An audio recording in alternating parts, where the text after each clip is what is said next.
నీళ్లు కలిపిన వాళ్ళ అప్పుడు ఫస్ట్ రోజున అమ్మగారు అంటారు చాలా చిక్కగా ఉన్నాయ్యా, చాలా మంచి పాలని.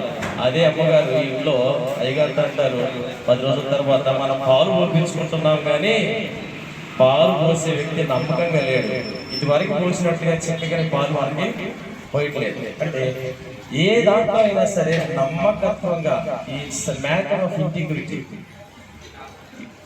పిల్లరా, నమ్మకంగా ఉంటే దేవుడు అన్నాడు, ఈ చిన్న వాటిలో నమ్మకంగా ఉన్నావు కనుక అనేకమైన వాటిలో నేను నిన్ను నియమిస్తాను. దేవుడు ఎప్పుడు కూడా నమ్మకత్వాన్ని చూస్తాడు. ప్రతి విషయంలో కూడా, బిజినెస్ లో కూడా నమ్మకంగా ఉంటే దేవుడు ఆశీర్వదిస్తాడు. ఈ రోజు ఏ ఉద్దేశంతో అయితే ప్రారంభించావో అదే ఉద్దేశం ఎప్పుడు కలిగి ఉండాలి. ప్రజలకి అంటే మనం కొన్ని సందర్భాల్లో ఆరంభించినప్పుడు ఉన్నంత మంచితనం తర్వాత అనేది తగ్గిపోతూ ఉంటుంది, క్వాలిటీ అనేది తగ్గిపోతుంది. మనం చూడండి, ఏదైనా హోటల్కి వెళ్ళినప్పుడు ఫస్ట్ సారి చాలా రుచిగా అనిపిస్తుంది, రెండోసారి రుచిగా అనిపిస్తుంది, కాస్త మూడోసారి వెళ్ళినప్పుడు అప్పుడు ఉన్నట్టు అనిపిస్తుంది. కనుక నువ్వు ఫెయిత్ఫుల్నెస్ గా ఉన్నావు నీ బిజినెస్ లో, దేవుని విషయంలో నమ్మకంగా ఉంటే దేవుడు తప్పకుండా ఆశీర్వదిస్తాడు. కోల్గేట్ మనందరికీ తెలుసు, కోల్గేట్ కంపెనీ. అతను ఇంగ్లాండ్ నుంచి బయలుదేరినప్పుడు అమెరికా దేశానికి వెళ్తున్నాడు. అతను మొట్టమొదట సబ్బులు అమ్ముకునేవాడు, ఈ సోప్స్ అమ్ముకునేవాడు. దాంట్లో ఉన్న క్యాప్టెన్ అన్నాడు ఆయనతో, నువ్వు ఎక్కడికి వెళ్తున్నావు? అమెరికా వెళ్తున్నాను. ఎందుకనంటే ఏదో చిన్న సబ్బులు తయారు చేసుకుని అమ్ముకోవడానికి వెళ్తున్నాను అన్నాడు. ఆ క్యాప్టెన్ అన్నాడు, మర్చిపోకు, దేవుడు నిన్ను ఏ స్థాయికైనా సరే తీసుకెళ్తాడు, కాకపోతే నువ్వు నమ్మకంగా ఉండాలన్నాడు. నిజంగానే అమెరికా వెళ్ళిన తర్వాత సబ్బులు, చిన్న సబ్బుల కంపెనీ వీధులు తిరుగుతూ అమ్ముకునే అతను ఎంత స్థాయికి వెళ్ళాడంటే ఈరోజు ప్రపంచం అంతా కూడా కోల్గేట్ టూత్ పేస్ట్ అనేది కనబడుతుంది. తన జీవితంలో పాటించిన సూత్రం ఏంటంటే దేవుడు తనకి ఏదైతే ఇచ్చాడో దానిలో దేవునికి తిరిగి ఇవ్వడం నేర్చుకున్నాడు నమ్మకంగా. ఈరోజు మనం వ్యాపారం ప్రారంభిస్తాం, ప్రతిరోజు వచ్చే ఆదాయంలో నీవు దేవునికి తీసి పెడితే అది నీకు ఎంతో ఆశీర్వాదకరంగా ఉంటుంది. నమ్మకత్వం అంటే అదే. నేను ఎప్పుడు అదే చెప్తుంటాను, షాప్ తెరిచినప్పుడు ప్రార్థన చేయి, షాప్ మూసేటప్పుడు ప్రార్థన చేయి. ఆ రోజు దేవుడు నీకు ఎంత ఇచ్చాడో అది లెక్కేసుకో. దేవునికి ఇవ్వాల్సిన భాగం ఏదైనా ఉంటే అది తీసి పక్కన పెట్టుకో, ఎవరికి ఇవ్వాల్సిన పని లేదు, సపరేట్ గా పెట్టుకో. అంటే దేవుని భాగం దేవునికి, మన భాగం మనకి. ఏ రోజు ఆ రోజు మీరు ప్రార్థన చేసుకోండి. ఒకవేళ మీ బిజినెస్ లో లాస్ రావచ్చు, మీ బిజినెస్ లో అనుకున్నంత లాభం రాకపోవచ్చు, కానీ మీరు చేయవలసిన పని అయితే ఆరంభించేది దేవునితోనే ఆరంభించాలి, ముగించేది దేవునితోనే ఆరంభించండి. ఇక్కడ ఎవరైనా సరే బిజినెస్ అందరు కూడా రన్ చేస్తా ఉన్నారు. Start your business, start your day with prayer, end your business with prayer and ask God if you have any losses.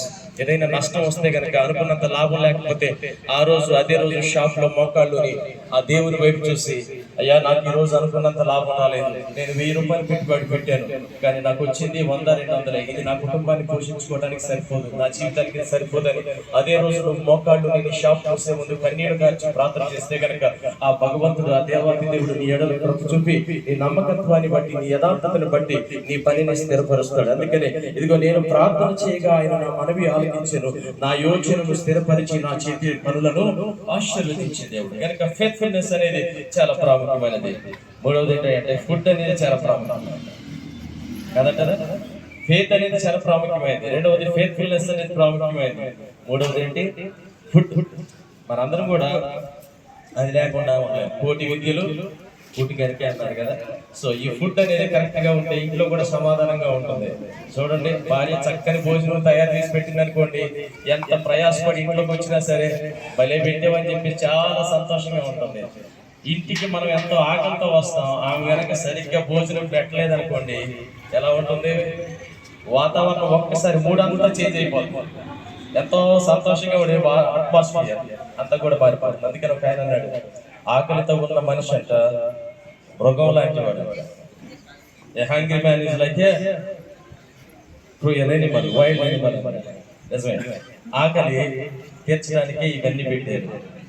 Food అనేది క్వాలిటీగా ఉంటే, ఫుడ్ అనేది హైజీనిక్ గా ఉంటే ఎంతమంది అయినా సరే వస్తారు.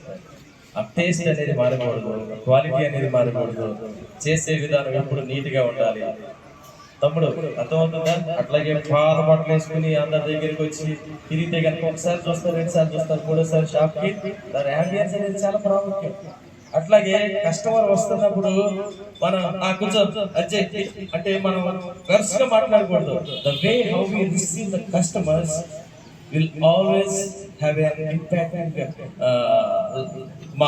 అంటే ఒక ప్రభావం చూపించే అంశం అది.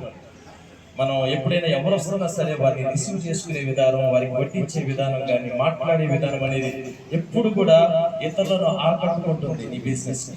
కనుక ఎప్పుడు కూడా you need to have humility, you need to have hygienic food. ఇవన్నీ కూడా అవసరం. సాధారణ దేవుని యొక్క వాక్యం ఇవన్నీ కూడా చెప్పబడ్డాయి.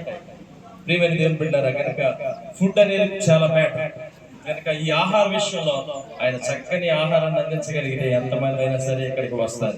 ప్రభు అన్ని కృపను అతనికి అనుగ్రహించును గాక. హల్లెలూయా. అందుకనే బైబిల్ గ్రంథంలో చెప్పబడినట్లుగా దేవుడు అతని చేతి పనిని ఆశీర్వదించును గాక. ఆమె చెప్పండి కాస్త. నీకు ఇష్టం ఉందా ఇల్లు డెవలప్ కావాలని? నాకైతే చాలా ఇష్టంగా ఉంది. తమ్ముడు ఏదో ప్రయత్నం చేస్తున్నాడు జీవితంలో స్థిరపడాలని, ఎదగాలని. మన అందరం కూడా ఏదో ఒక రకమైన బిజినెస్ లోనో, ప్రొఫెషన్ లోనో, ఉద్యోగంలోనో ఉన్నాం. కానీ దేవుని యొక్క కృప, దేవుని యొక్క అనుగ్రహం, ఇంతకుముందు సేవకులు చెప్పినట్టుగా అది లేకపోతే మనం ఏం చేయాలి? కనుక అట్టి అనుగ్రహం ఆ బిడ్డకు దొరకాలని ఆశపడతా ఉన్నాను.